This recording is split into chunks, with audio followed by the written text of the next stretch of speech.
These aren't the nerds you're looking for. Kevin Horde here. Lorenzo Fon here. What do we got going on this week, Lorenzo? Clone Wars? Is that what we're doing? Yes. All Clone right. Wars, Season 4, Episode 13. Yeah. Escape from Kadavo. Production looks like it's 4.05. Original release date is January 6, 2012. Is that what I'm seeing? Yep. Indeed, sir. So that means that we had like a 5-week break between Slaves of the Republic and Escape from Kadavo. Mm-hmm. That doesn't seem logical. Just taking a break for the holiday. No, taking a break for the holidays. I know, but you got like you got 2/3 of a story, and then you take 5 weeks off, and you get the last third of the story. Yes. Yeah. I don't like. Nobody watches TV during Christmas. I don't like that. I feel like they should People have are doing other stuff. I feel like they should have planned that out better. It's all right.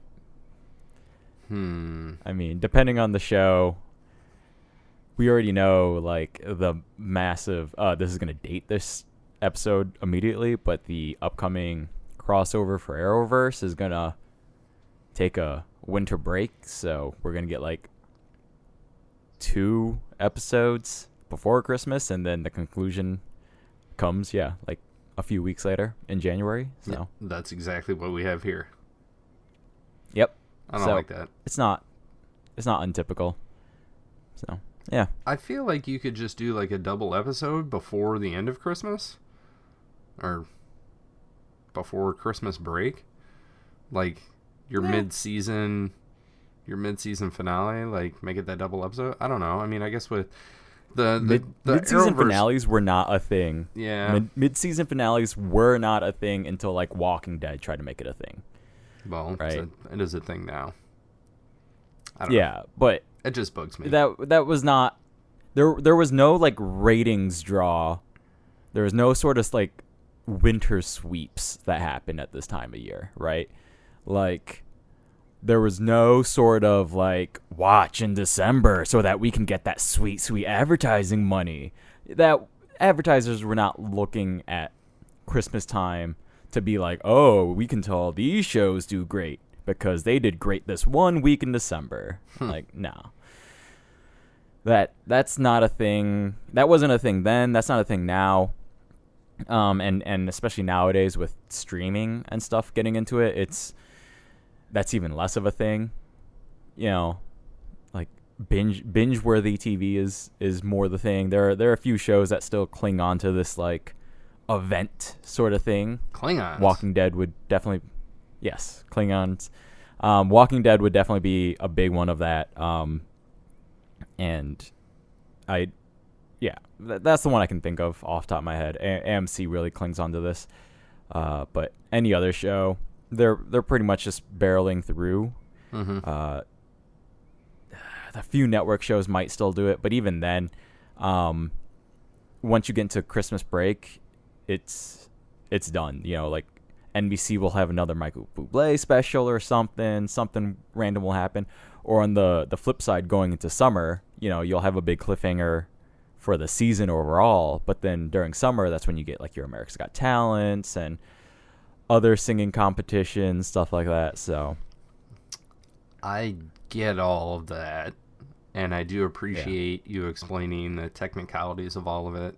I just don't like the fact that we had 2 parts of a story and then 5 weeks off and then the conclusion to it. I think it flows. Yeah. We'll get to it later, but I think it flows much better back to back to back. That being said, That being said, I guess we should get into this thing so we can get to our opinions at the end. Again, Escape from Kadavo is where we're at. Our fortune cookie is great hope can come from small sacrifices. So who is this a quote of this week? I have no idea. Man, this one was like so vague. I feel honestly, like this was an easy one, and I went directly to Leia. Really? Yeah. I mean, I don't know. It's so vague. Like I feel like this could apply to anybody, honestly. It could have applied to Leia. It could apply to Jyn Erso. It could apply to Bail. It could apply to Obi-Wan. Like, That's how I felt about this one. That's why I just read it. I was like, meh. Yeah, I immediately went to Leia because anytime the word hope is spoken, it's Leia first, Jen Erso second. Yeah, in my mind. I'll go with Leia. Yeah, All but right. for this one, it was so, like I said, it was so vague. It's not bad. It's not a bad fortune cookie. Just in this universe, despite those two being the ones that mention hope a lot, it's not a sentiment that's exclusive to them, right? The idea of holding out hope. Yeah, it might be. Yeah. In this grand universe, this super grand galaxy, Like only 43 quadrillion people. They're the only two people that talk about hope. Yes. Anyways, what do we got going on in this episode? It's directed by Danny Keller, by the way, written by Henry Gilroy and Stephen Melching. I am happy you're doing your job because I am not. It's all right. The newsreel is a basic recap of the last 2 weeks, which would definitely be necessary, seeing as it was actually 5 weeks ago that you would have seen this. So that's helpful.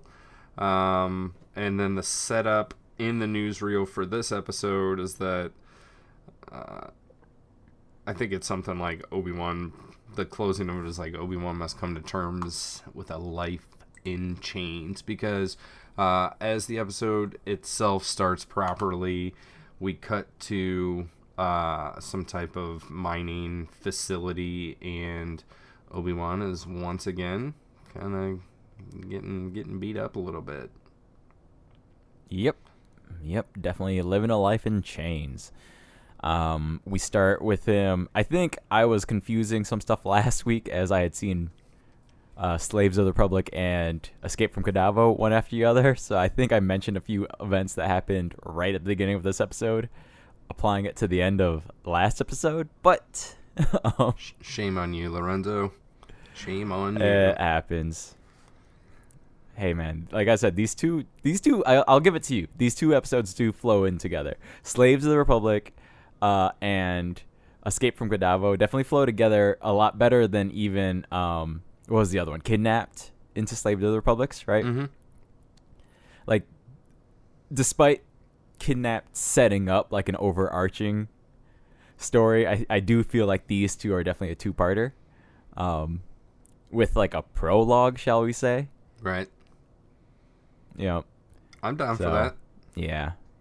This is what happens when I watch multiple episodes, one after the other. A little behind the curtain there. Lorenzo's a cheater, and he's not actually going episode by episode. Oh, I do. I just sometimes just have to watch them all at once. Yeah. Otherwise, we will never get the show done.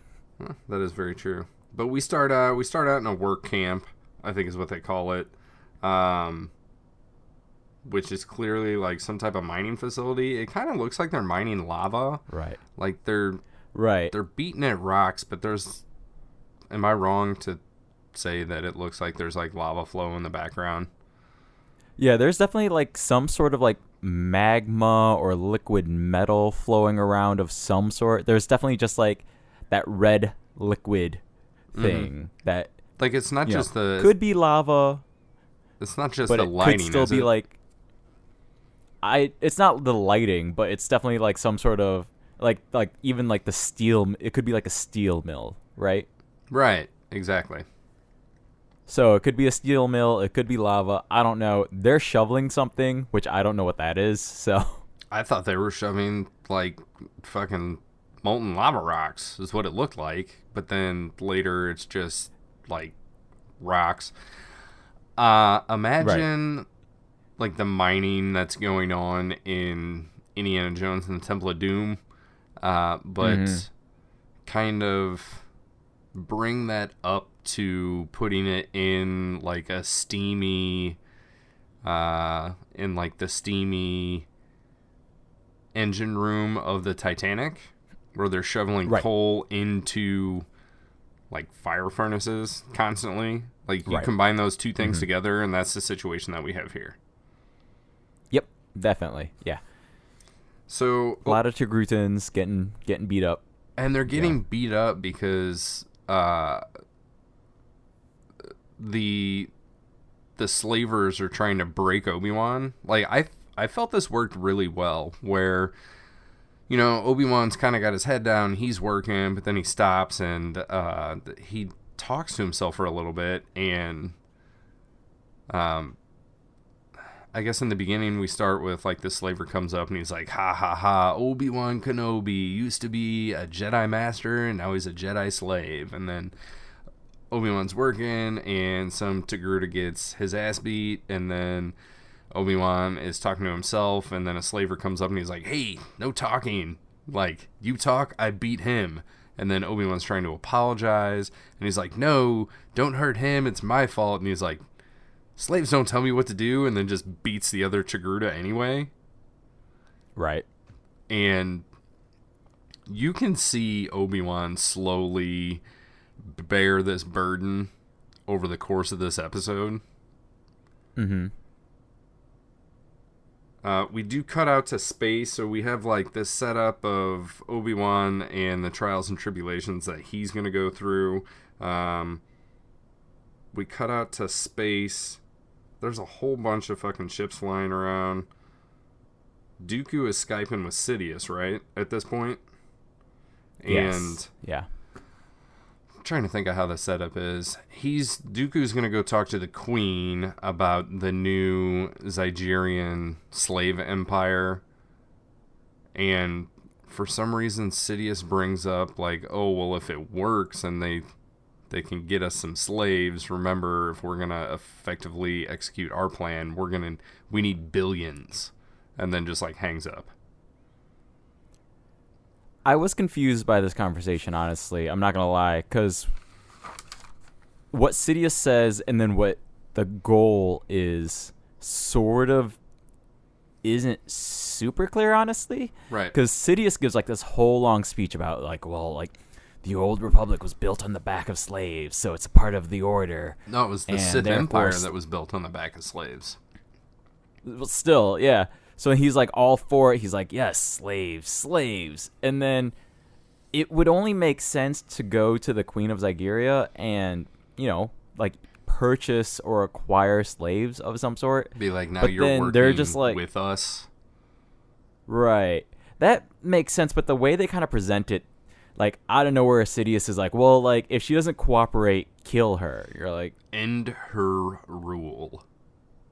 It's a weird jump. Right? Like, it's just presumptuous, shall we say. I agree with you. It's a bit odd. Yeah. Like, we honestly don't even need Sidious right here. We don't... all we need to see is Dooku flying in, honestly. Yep. And this could have been probably presented a lot clearer, just Dooku straight to the Queen herself. Yep. I don't know why we need Sidious here, but sure.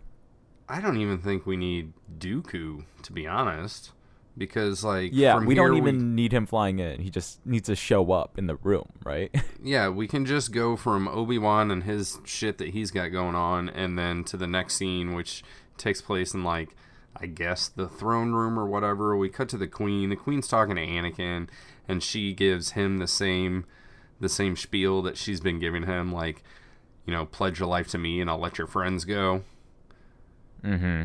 And then the Queen is told that Dooku's there.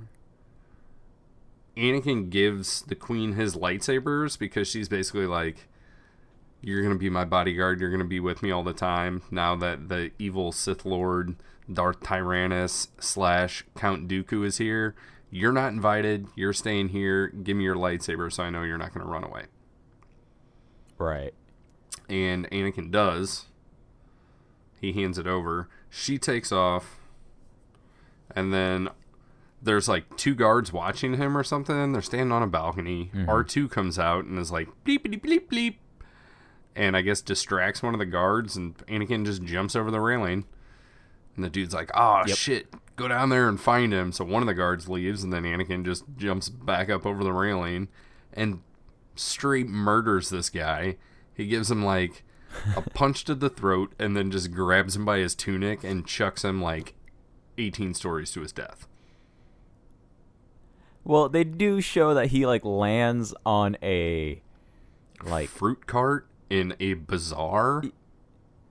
Yeah. So he falls through like the tarp thing, like the awning of a fruit cart, lands on the thing.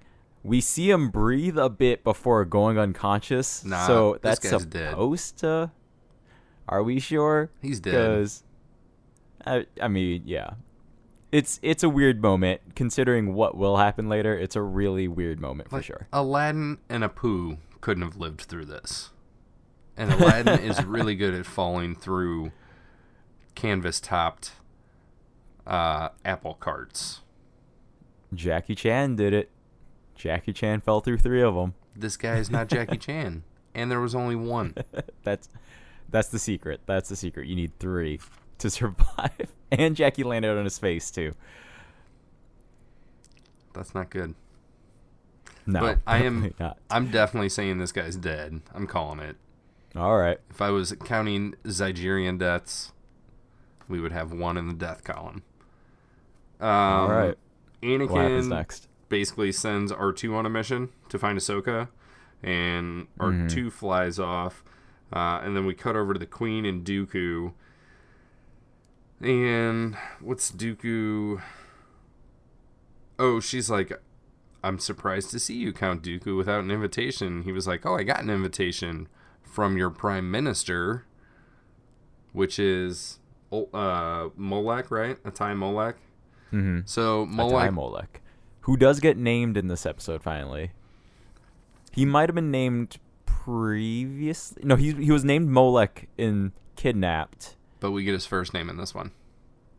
And we get his first name in this one, yes. Yep. He's referred to as Molech by Dooku. He's like, oh, yes, this is Molech. And then it's that weird introduction that goes nowhere for a hot second.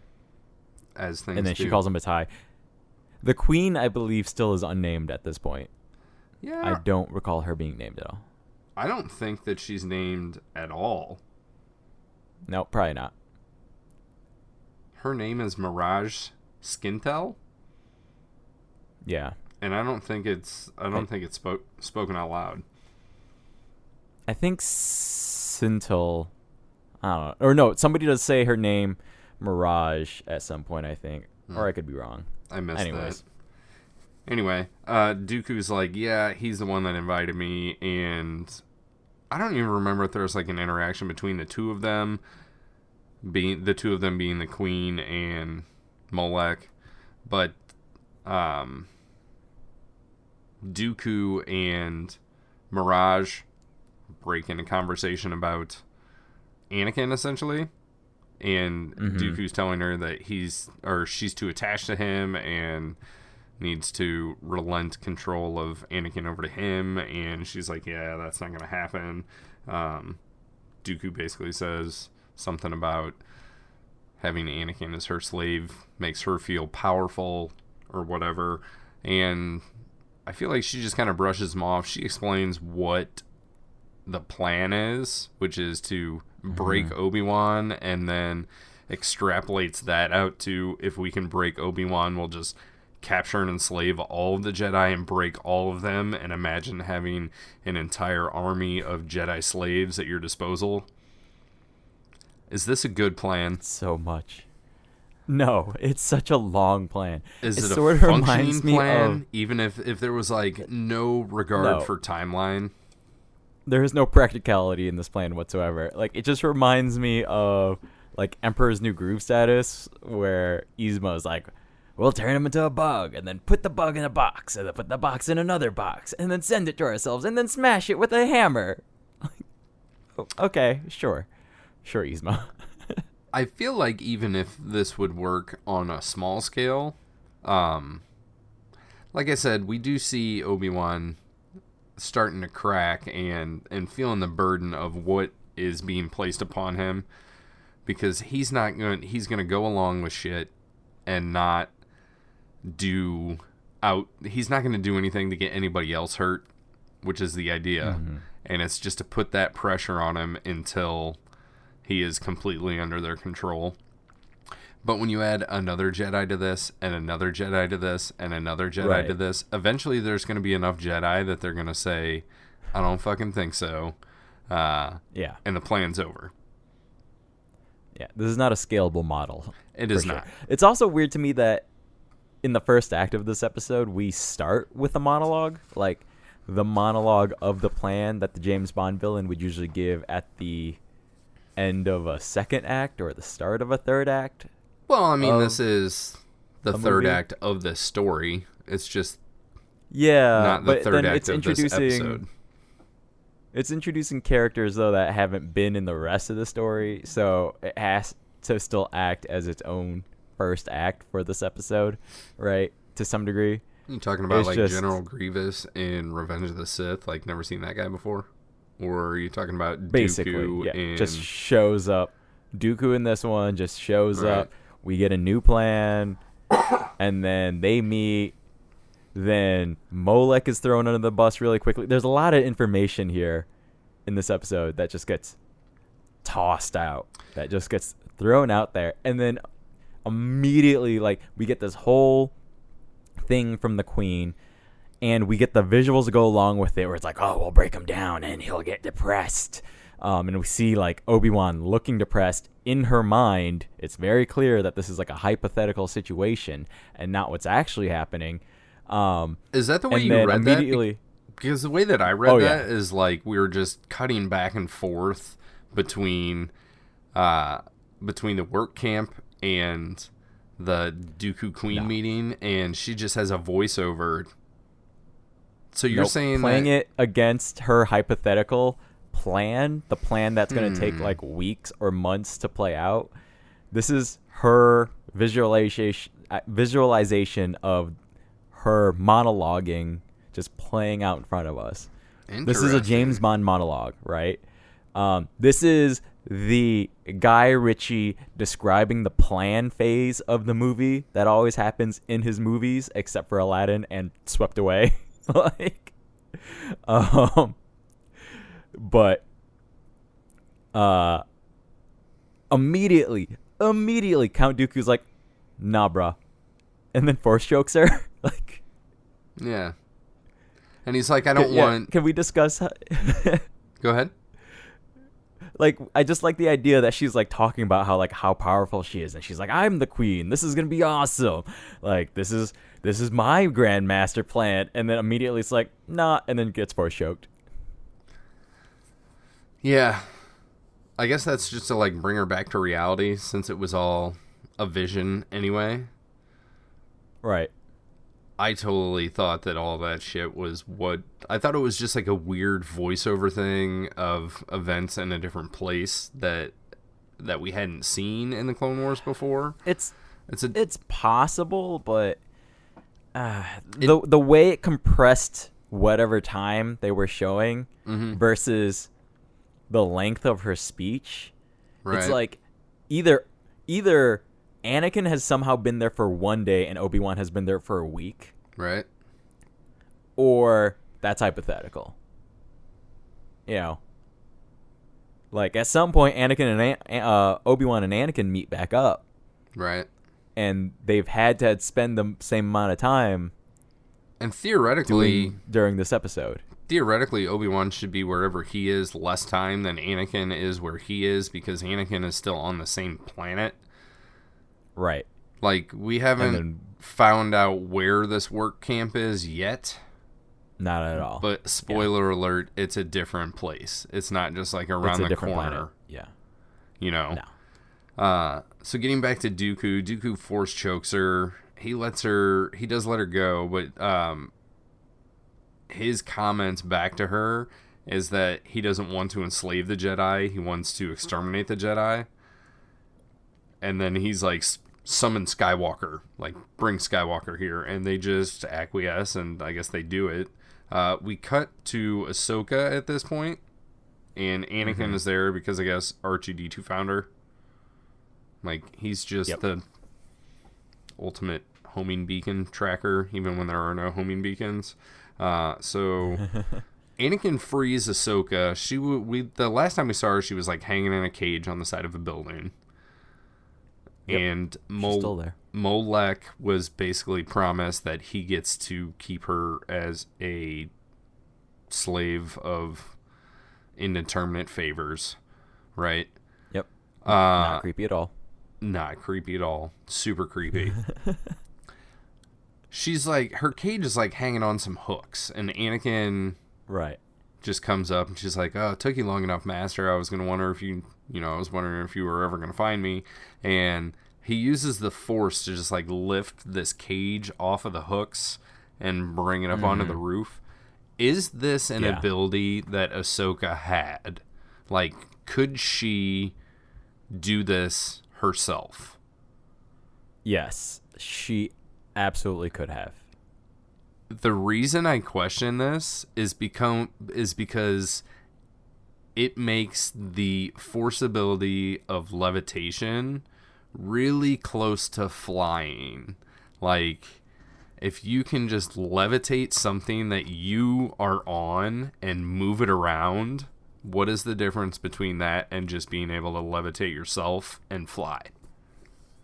Well, we've seen it in early episodes, and forgive me if I get the details wrong, but didn't at some point Anakin was falling from a high height, and then right before he hit the ground, he just did a Force push, which just softened his landing? Isn't that basically the same thing? No, I think that's different, because it's not like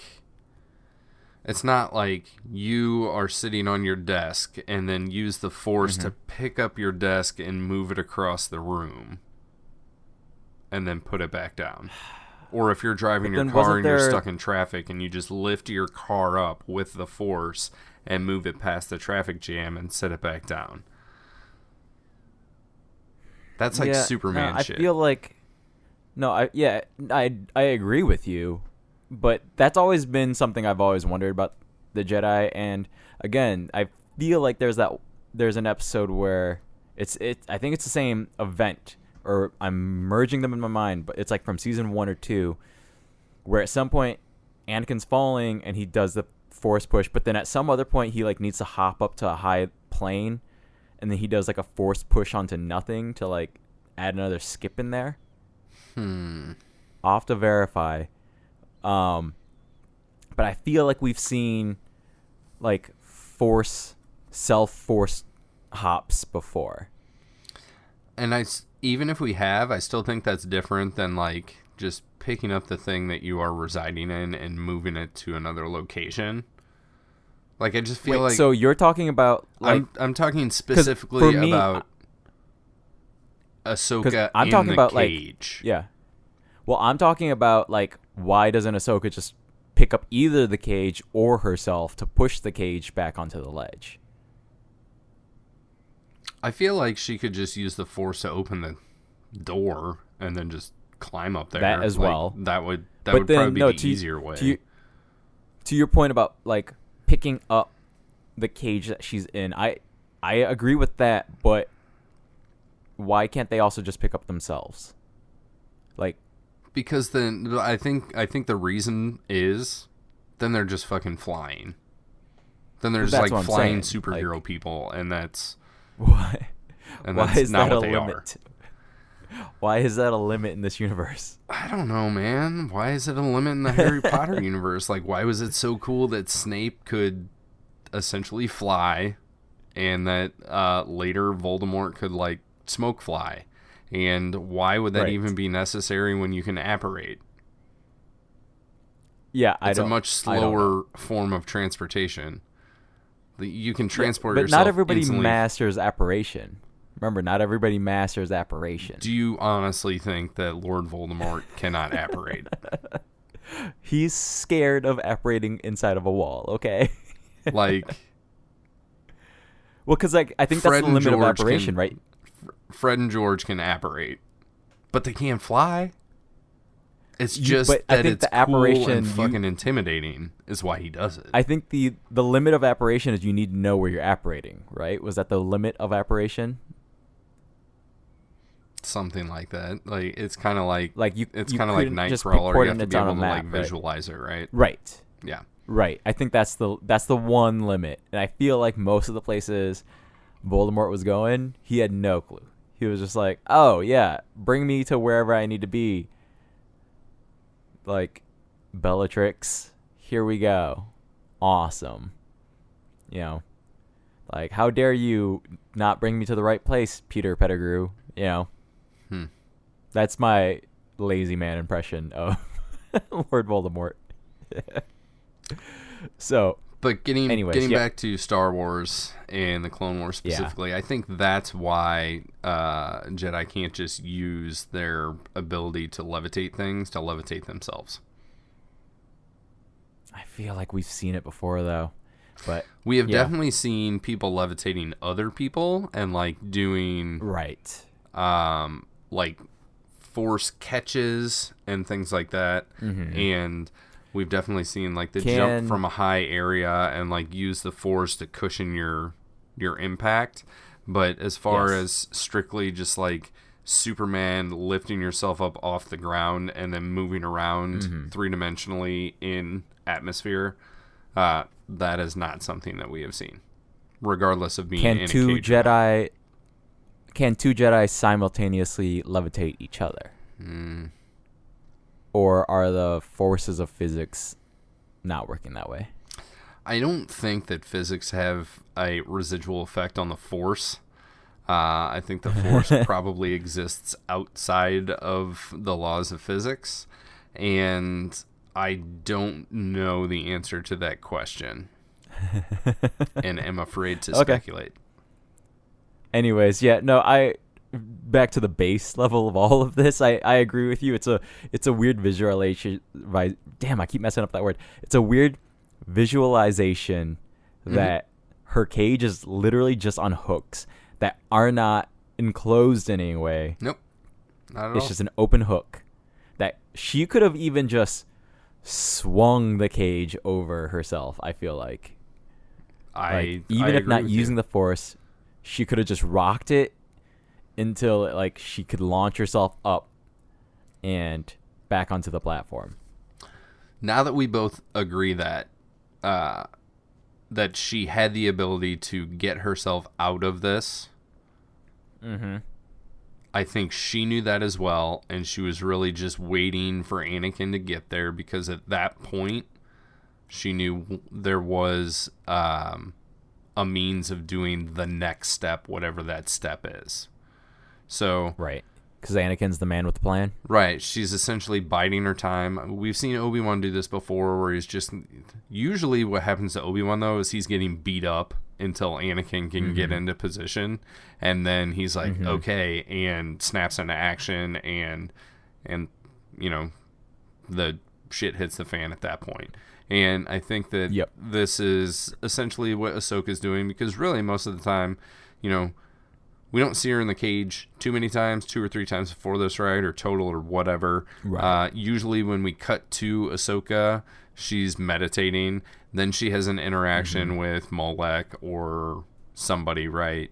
Same deal here. She's meditating. Anakin gets there.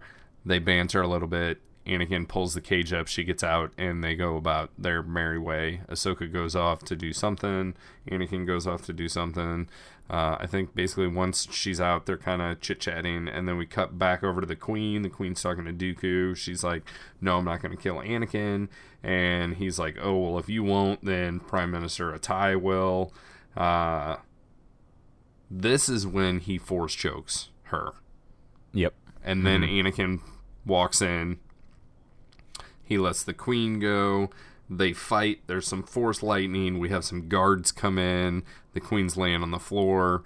They see Dooku shooting lightning at Anakin. And then he stops. And he's like, oh, he killed the Queen. Even though this dude has like no weapons and is being shocked with electricity. Right? Yep. So... At this point, Anakin grabs the Queen and takes off, right? Yep. Jumps out of a window. Did call Ahsoka, like, you know, it's one of those, I'll give you the sign, or whatever, right? And that was just activating his comm link. And so Ahsoka's like, I know what to do. And she flies over to like the fucking balcony or something. And Anakin jumps out with the queen, lands in the ship. The queen actually isn't dead yet. And they have a little bit of interaction. Anakin's like, tell me where Obi-Wan is. And then she starts like, as she's dying. And I really was hoping for a, tell me now. But we don't get that. And then the queen's like, yeah, they're over on this other place. And as she's dying, she's like, you were right. I really am a slave, just like you were. And I can imagine this would be super insulting to Anakin. Uh-huh. Yep. And that he would just like snap her neck at that point. Like, I get it, but it's still...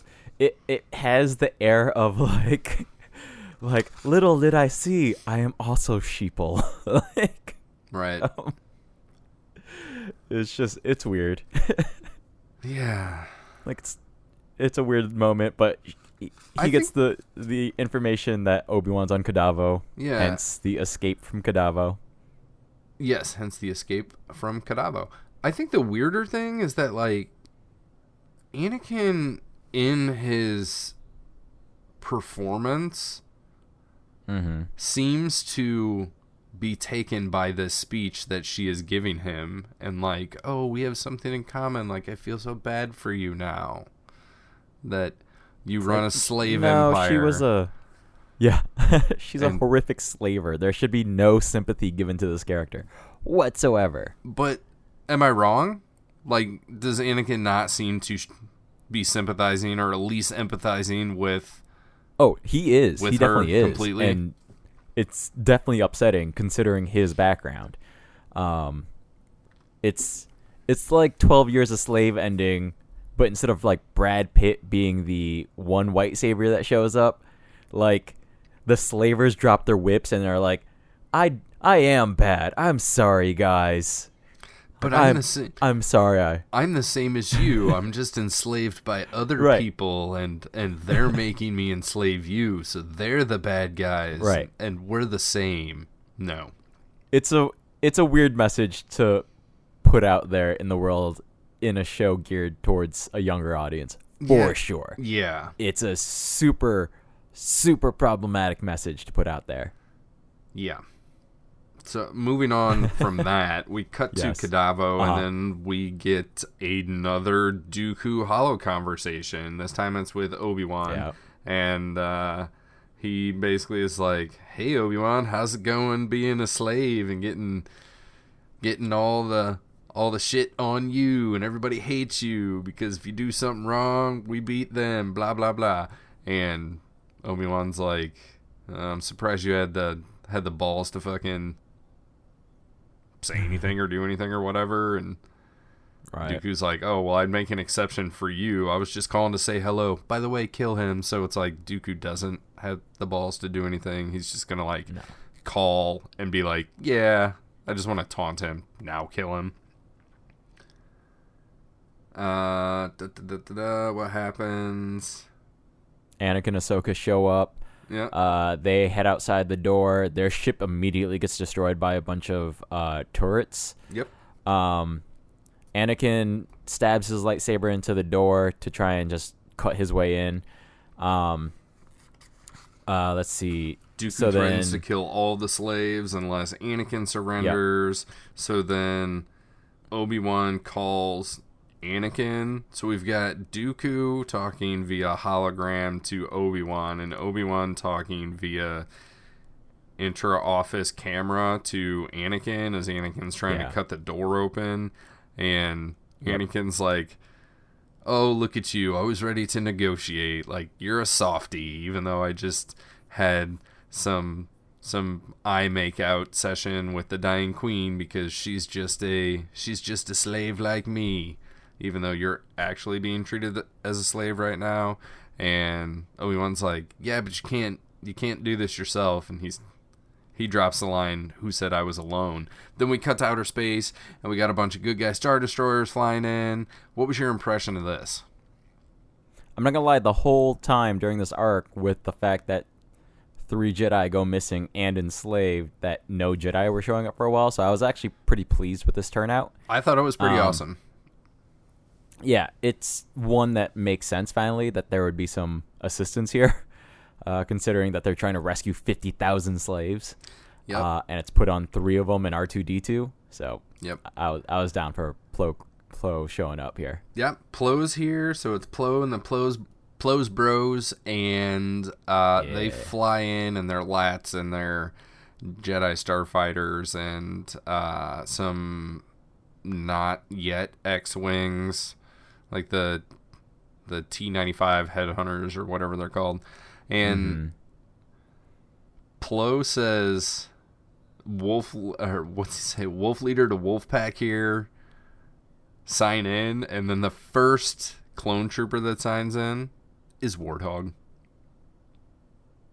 I just think it's hilarious. It's like this whole wolf theme, and the first one is just like a different animal. Hey, man. But that's his. That's like his right hand guy. That's his Rex. That's his Cody. So we do have like an aerial battle that's going on. Rex and Obi-Wan start to fight their captors at this point. Anakin is still trying to cut through the door. Ahsoka's like, "Oh, we're gonna need a bigger boat." Yeah, they get through the door. They go inside. Plo starts to. He's still fighting. There's one lat that's like just straight blown out of the sky. All this is like. This is all choreographed very well. The cinematography here is great. The interior shots of Plo Koon in his cockpit are very similar to like the opening interior shots of Anakin and Obi-Wan in Revenge of the Sith and their cockpits, and like the aerial battle that's going on. It's all very well done. We are cutting back and forth between people at this point, between like Plo in the outside battle, between Anakin and Ahsoka and what they're doing, between Rex and Obi-Wan kind of taking down their captors, because they're at this point they're like separated and they're in like a control room, and then we do see some slaves and they're in like a shipping container or some shit, and the walls are electrified. Some slaves, though. Yeah, it's weird. There's definitely not 50,000 of them. But some, yes. So yeah, walls get electrified and the floor starts sliding out from under them, which is slow and annoying. It reminds me of Dr. Evil stuff. Yeah, but it doesn't even... Like, the implication is that it's going to slowly open all the way until they either shock themselves on the wall or they fall to their death. Yes. But that's not what happens. It just opens like 2/3 of the way and it stops. And sort of, yeah. Like, we still see it like slowly moving, but every time we cut back to it, it looks like it resets a little bit. So yeah, it's like the full Dr. Evil where it's like, all right, we're gonna put you on this slow moving dipping mechanism to go into the pit of sea bass. Right. And now we'll shut the doors. Like, you're not even gonna watch him die? No, I know it's gonna happen. Don't worry. Right. So we have 3 different things that are going on right now. Yeah. Or I guess 4 different things. Plo and his aerial battle, which is is probably the least important and sometimes the most visually interesting. Then we have Anakin's fight Obi-Wan's fight in the control room. And what is it? What's Argus's title? Do you remember? Enslaver? I don't. Yeah, I mean, no. He's just like Slaver Argus or whatever. The warden. The warden. Yep, he's the warden of the ship. He's pounding buttons on the computer, and then he just like stabs it and smashes it, and that's what starts this electrified walls and opens the thing. And then he's trying to like call Obi-Wan out, and he's like, "Oh, you wouldn't kill me. I'm unarmed," and blah blah blah. But Rex just grabs like this electrostaff spear and chucks it all the way across the room and just fucking murders this guy, and it's great. And then for some reason the hover chair that Argus is in, savage. Yeah. For some reason the hover goes chair out of control. And smashes into out the of computer. control and his face just gets fully impaled on this computer. It's wonderful. Full savage, yeah. Rex makes the comment like, "Oh, I'm not a Jedi." So then they're free.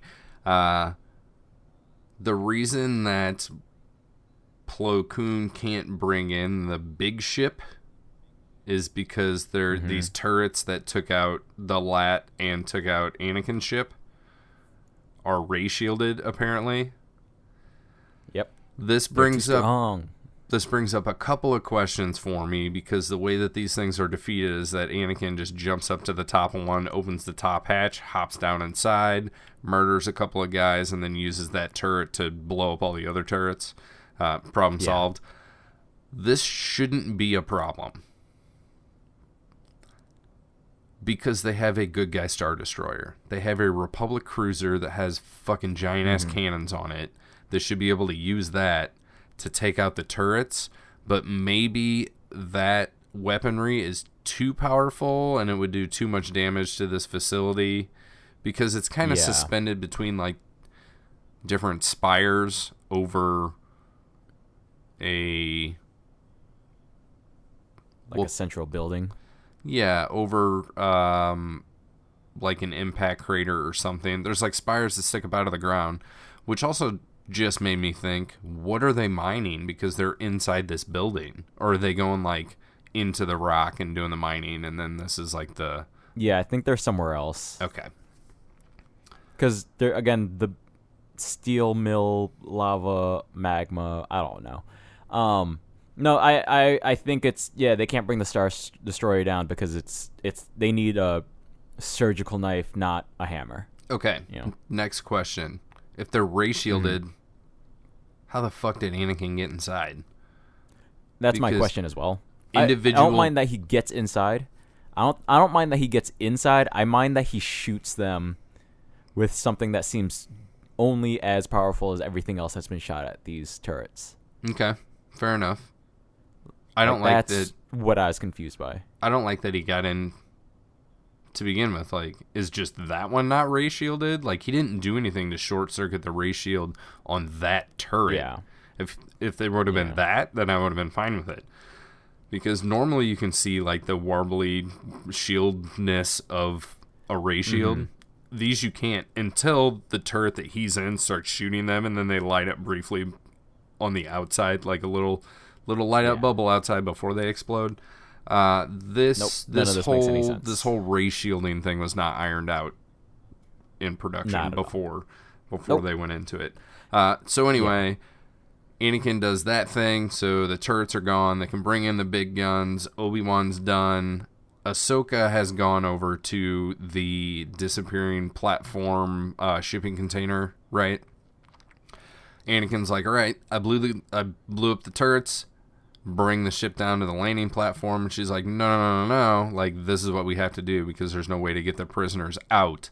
So her plan is to, that's a pretty good one, park the GGSD underneath, and they can all just rappel down or whatever. So that's what happens. And there is some temporary peril where some people fall off the platform, but they're saved either by Ahsoka or by some jet troopers. This is either a mini Republic cruiser, or the proportions of shit is all out of whack in this time period here. Yeah. So then anyway, it takes about 40 seconds to free these 20 to 65 slaves that were stuck in this electrified shipping container, and then somebody's like, all right, we got them all, like, let's go. And I guess they just run across the top of this thing. These things are supposed to be like 1,600 meters long, which is 1 mile. And they go from like stern to aft, or whatever the terms are for being on a ship, in like 12 seconds. Because 15 seconds later, they're in space. And there definitely wasn't enough time to get 50,000 people in there. So no, not at we all. know But they blow up the whole facility. They blow up the whole thing. Yep. Everything gets blown up. Blowed up. So somehow they got 50,000 people off of there. But hey, we got Rashti. That's the main one. We got Rashti on board. Yeah. The two most abused people in these 3 episodes are Rashti and Obi-Wan. And Obi-Wan is definitely number 1. Rashti would be number 2. Now, the other option is that after last week, we were down to 49,994 because there was like the 6 that were just dropped to their death out the bottom of the platform when everybody else showed up, or when Obi-Wan showed up, right? Mm-hmm. I think that maybe during this whole mining experience, like, as hard as Obi-Wan is trying, they're just slowly picking these people off, and they're really only left with like 65. Right. So the conditions must be harsh. This is what I expected out of like the mines of Kessel, like some molten mines that should have like some fucking orcs or something in them, and just like savagery beating all the time no matter what you do, being fed slugs and bread. But when we see the mines of Kessel, it was a bunch of it was some Wookiees and some droids, and it wasn't as bad as I expected it to be, not gonna lie. No, not really. No, maybe that was just like the top layer, you know. Maybe it's like Dante's Inferno, and the further down you get, the worse it is. But this brings us basically to the end of the episode, where everybody's inside the good guy Star Destroyer. Everybody blasts off into space. Obi-Wan and Anakin had loaded themselves onto a lat, so everybody converges together in the big grand open area of the ambiguous interior of the good guy Star Destroyer. And Rashti's like, "Oh, thank the Republic. If it wasn't for them, we wouldn't be saved." And Anakin's like, "No, like, you really should thank Ahsoka." And I think Plo Koon's got his hand on her shoulder or something, and then he's like, "Hey, Ahsoka, can I talk to you separately?" And so the two Togruta walk off, and he's like, "Oh, thank you. Like, you make your people proud." And she's like, "Yeah, but you're still sad." And he was like, "Well, I don't know if, you know, us people of the hippie commune will ever recover from this." And she's like, "Yeah, but, you know, you got to take what you can get and, you know, kind of move forward. So use it as a positive experience that you made it through." And he's like, "You're right. Maybe we'll join the Republic." And that's the end of it. Yep. Cue loud music. Cue loud music. Iverson. I feel like it was supposed to be like a sentimental thing going on between the two of them that didn't quite land. No. I thought just he was going to be like random information. Yeah. You know, just I almost thought there was going to be like a lecture of how she comes from a peaceful peoples, and whether or not the Jedi is the path that she wants to take because of so much destruction, and they're fighting in the war and yada yada yada. But that is definitely not what happened. Nah. Nope. And he's I believe he points out it's specifically the people of Kyros as well. So right. As for, he's only representative of these specific people of the 50,000. Yeah, of the 50,000. Yeah. So or 65, of these, whichever it is now. Yeah. This random little segment of the Togrutan diaspora, right? So, yeah. Yep, that's the end. You got any big comments before we go small and talk about our opinions? No, let's just go into it, man. Alrighty, what you got this week? You got a Dave Rave or you got a Filoni Baloney? I like it less than last week, but I'll still give it a thumbs up. I think it flows okay. I like the little bit of savagery from Rex for sure. Mm-hmm. That was really satisfying. But as I think we've kind of discussed throughout this episode, the structure of this one really feels off. Like, this one feels like a bad case of there was a goal in mind and they knew where they needed to get, and they were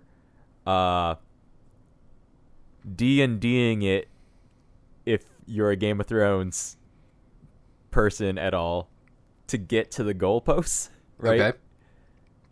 So, again, like, if they had thought about for 2 more seconds, I agree with you. That little bit of Anakin becoming empathetic for the Queen dying felt really off to me. Yeah, it was weird. Even it's not even. Sometimes it'll happen where we'll talk about it, and we'll get way deep into things, and then it'll kind of uncover feelings that I hadn't like put thought to exactly.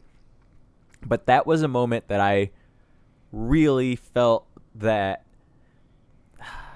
I get that Anakin's, other than throwing the one guy off the top of the roof, that in some regards he tries to remain a pacifist to some degree, even though at this point he's already killed like a whole village of sandfolk.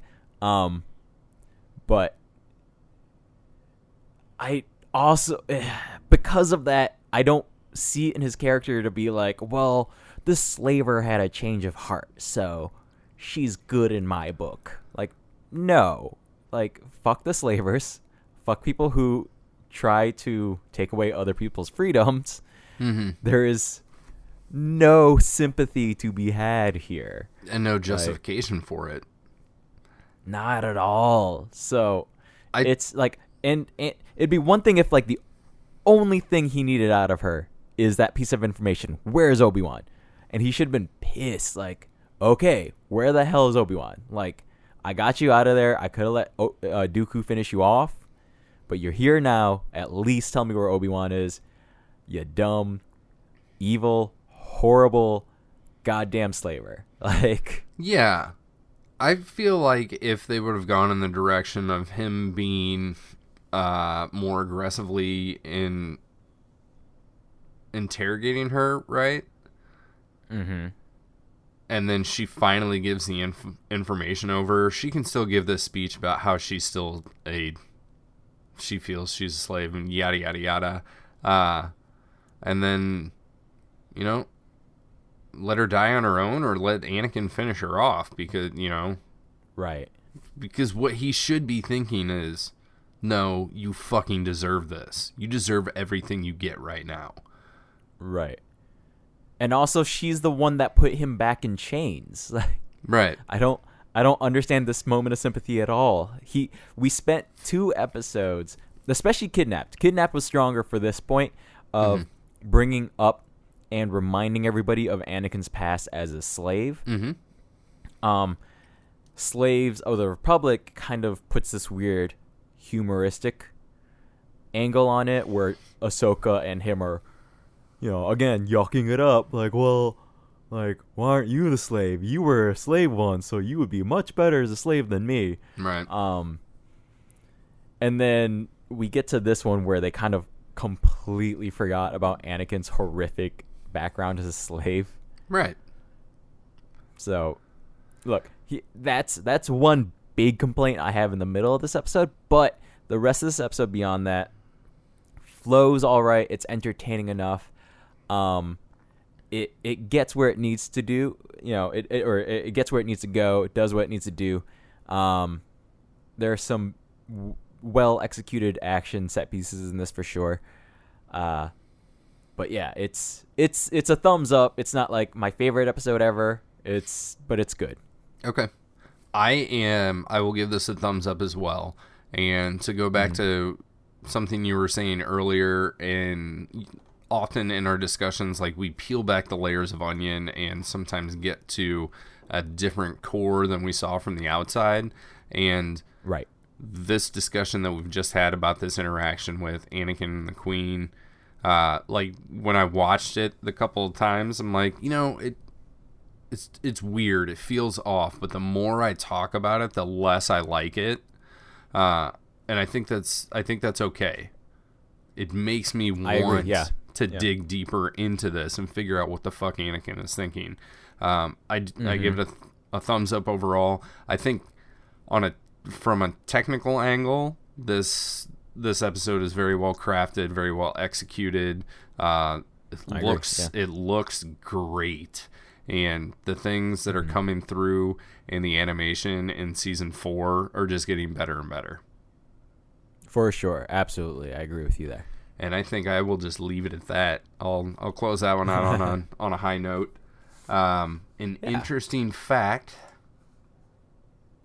is that you giving this one a thumbs up means that you are 7 weeks in a row with a thumbs up, and I don't think that has very nice happened in the run of this show yet. Ever, yeah. Which puts you at about 45 up, 38 down, and you are hovering right around a 48% on the Clone Wars right now. I'm more up in the 74 range. Still not great. That's still bad. Yeah, we got 40 something of these to go, so we'll see how things turn out in the future. And in the future, next week, we'll be talking about a friend in need. And we are some friends in need. So why don't you check us out? Why don't you head over to notthenerds.com. You can check out all of our social media links there. You can link directly from there to YouTube and see what we've got to offer you there, which is basically these episodes with a static image. But you can give us some feedback there as well. That would be nice, little thumbs up, little sub, if you will. But in the meantime, we always like to throw out a couple of thanks to our friends. Kevin over on Twitter at They Call Me Kadavo. He's our graphic artist guy. Lindsay, strangefantasymusic@gmail.com. She's the one that was kind enough to do the music for us. And then Blue the Beard on Twitter as well. Is my buddy that put together our website. So, yeah. Being that we are friends in need, reach out to us and let us know what's going on. But while you're doing that, we'll be taking care of this next episode that you can listen to next week. So until then, I've been Kevin. Lorenzo Fon here. These aren't the nerds you're looking for. Bye-bye.